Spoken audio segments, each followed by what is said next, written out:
En 'n lekker, hartlike goeiemôre vir jou. Hoe kweek 'n mens 'n siel?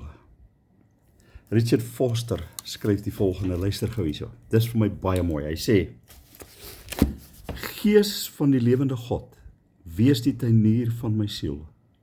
Verwyder die dooie groei van die verlede, breek die harde kluite van gewoonte en roetine. Meng die ryk kompos van visie en uitdaging in. Berg diep in my siel die ingeplante woord. Kweek en versorg my hart tot nuwe lewe bot en oopgaan en blom. Gees van die lewende siel. Met ander woorde, God se gees. En ek dink die manier om jou siel te kweek is om elke môre eers 'n bietjie tyd saam met God se gees te vorm. En dan te sê, Here, here I am again. En die Here sal jou help groei. Here, baie dankie vir u woord. Dankie dat ons kan groei in u.